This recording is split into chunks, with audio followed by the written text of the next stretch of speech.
ఈరోజు దాదాపు 2:30 నిమిషాలు కావస్తుంది. కొద్దిగా ఆలస్యమైంది. ఘాట్ దగ్గర పోయి వారికి నివాళులు అర్పించి అక్కడ నుంచి ఇక్కడికి రావడం జరిగింది. దీంట్లో భాగంగా రెడ్డి గారికి ఘన నివాళులు అర్పించినందుకు మీ అందరికీ పేరు పేరున చేతులెత్తి ముందుగా నమస్కరిస్తున్నాను. ఈరోజు ఒకసారి నేను మా స్వగ్రామంలో ఒలిందకుండా ఘాట్ దగ్గర పోయిన రోజున మీకందరికీ గుర్తు చేస్తున్నా. 12 సంవత్సరాలు అయింది ఈరోజు. ఈ 12 చేసుకుంటే అదే చోట నా పక్కన అది ఖననం చేసిన తర్వాత నేను ఆలోచించింది, నా తండ్రి బివి మోహన్ రెడ్డి గారు మరణం తర్వాత మా జీవితం కానీ మా కుటుంబం పరిస్థితి కానీ ఎటుపోవాలి, ఏమి చేయాలనే పైన ఒక ఆలోచనతో ఉన్నప్పుడు 4 రోజుల క్రితం మా తండ్రి గారు మరణిస్తారనగా నేను ఎన్నోసార్లు ఈ విషయాన్ని మీ అందరికీ గుర్తు చేశాను. ఇక్కడ కూర్చున్న వాళ్ళందరూ కూడా పిల్లలు ఉంటారు. కానీ తండ్రి గారు దాదాపుగా ఆయన మరణిస్తారని తెలిసి ఒక డాక్టర్గా నేను సంవత్సరం ముందు రోజులే తెలిసిన నిజాన్ని నా గుండెల్లో పెట్టుకొని, ఆ రోజు మీకు గుర్తుంటుంది, బై ఎలక్షన్లో 2012 ఎలక్షన్లో వారు ఇబ్బంది పడుతున్నా ఎలక్షన్లో నిలబడి ఇదే ఎమ్మెల్యేలు ప్రజలకు చేతులెత్తి ముక్కి ఆ రోజు పోటీలో నిలబడిన సమయంలో దురదృష్టం వారు ఓడిపోవడం. అదే రకంగా మళ్ళీ 4 రోజుల ముందర మరణించిన తర్వాత ఇదే ఎమ్మెల్యేలో నేను చాలా నాయకుల ప్రవర్తన కానీ కార్యకర్తల ప్రవర్తన కానీ కళ్ళారా చూశాను.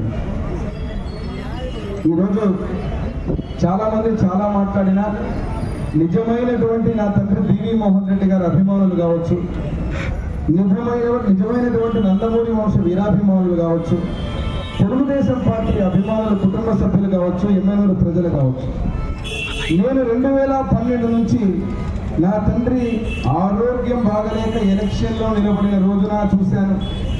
నా తండ్రి మరణించిన తర్వాత ఎటువంటి ప్రవర్తన ఆ రోజు చూశాను. మన అధినాయకుడు నారా చంద్రబాబు నాయుడు గారు ప్రత్యేక రోజున నాకు వద్దు, నాకు రాజకీయాలు అవసరం లేదు, నేను ఏ రోజు కూడా నా తండ్రి గారు నన్ను కర్నూలు జిల్లాకు కానీ ఎమ్మెల్యేలు నియోజకవర్గానికి కానీ అధికారంగా మంత్రిగా ఉన్న రోజున ఏ రోజు నన్ను తీసుకురాలేదు అని నేను చెప్పినా కూడా గురుతర బాధ్యత నీ తండ్రి గారి యొక్క వారసత్వాన్ని నువ్వు ఎమ్మెల్యేలు నియోజకవర్గంలో కొనసాగించాలన్నప్పుడు మళ్ళీ 4 రోజుల క్రితం నేను చెప్పిన మాటను గుర్తు చేస్తున్నా. నా తండ్రి గారు చివరిగా నాకు చెప్పిన మాట ఏ ఆస్తుల గురించో, లేకపోతే సంపాదించిన డబ్బు గురించో, లేకపోతే ఇంకా వేరే విషయాల గురించి చెప్పలేదు నా తండ్రి గారు. చివరిగా నాకు చెప్పిన మాట ఒకటే, 12 ఏళ్ల తర్వాత కూడా ఈరోజు గుర్తు చేసుకుంటున్నాను నేను ఆ మాటని మీ అందరి సమక్షంలో. స్వగ్రామమైన ఉలింద కొండని వదలకూడదు, మరవకూడదు.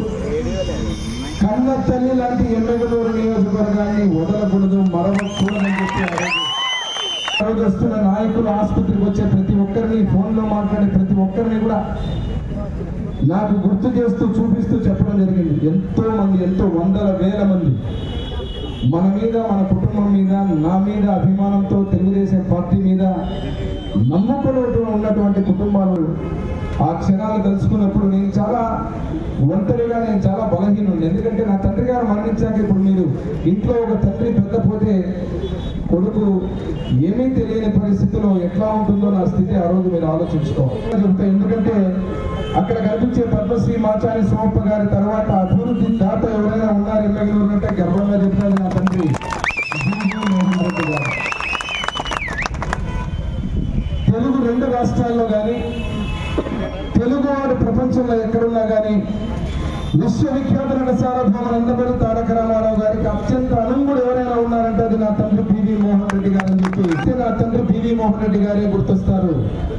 తాగే ప్రతి చుక్క నీటి బిందువులో నా తండ్రి పివి మోహన్ రెడ్డి గారు ఈ రోజుకి బ్రతికున్నారు.